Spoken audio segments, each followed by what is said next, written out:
राज्याचे कृषी मंत्री माणिकराव कोकाटे विधान भवनात सुरू असलेल्या अधिवेशनादरम्यान मोबाईलवर रम्मी खेळत असल्याचा व्हिडिओ व्हायरल झाल्यानंतर राज्यातील राजकारणात खळबळ उडाली आहे। या प्रकारावर संतप्त प्रतिक्रिया उमटत असून शिवसेना ठाकरे गट यांनी तीव्र निषेध व्यक्त करत रस्त्यावर आंदोलन केलंय। नंदुरबार शिवसेना उद्धव बाळासाहेब ठाकरे गटाच्या वतीने आज तालुक्यातील कलमाडी गावात ॲडव्होकेट माणिकराव कोकाटे यांच्या निषेधार्थ आंदोलन करण्यात आले। कृषी मंत्री माणिकराव कोकाटे यांनी शेतकरी हिताचे कोणतेच निर्णय घेतले नाहीत आणि विधान भवनात पत्ते खेळून एकंदरीत त्यांनी शेतकऱ्यांची चेष्टा केली आहे। राज्यात दररोज शेतकरी आत्महत्या करीत आहेत आणि कृषी मंत्री मात्र गेम खेळण्यात व्यस्त, हा अपमान आहे असं सांगत शिवसेना उद्धव बाळासाहेब ठाकरे गटाने कृषी मंत्री ॲडव्होकेट माणिकराव कोकाटे यांच्या पदाच्या राजीनाम्याची मागणी करण्यात आली।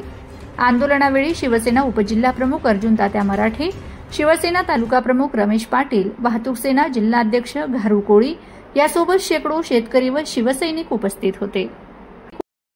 आज कलमाडी गावा येथे उद्धव बाळासाहेब ठाकरे गटाकडनं कृषी मंत्री माणिकराव कोकाटे यांच्या निषेधार्थ आंदोलन करण्यात येत आहे।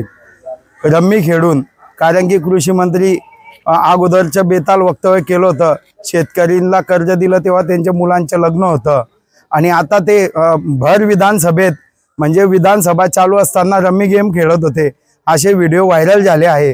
तरी नंदुरबारचा पालकमंत्री हा जुगारी खेळत असेल तर नंदुरबारच्या पालकमंत्रीचा बी राजीनामा दिला पाहिजे आणि त्यांच्या मंत्रिमंडळातनं हकलपट्टी केली पाहिजे।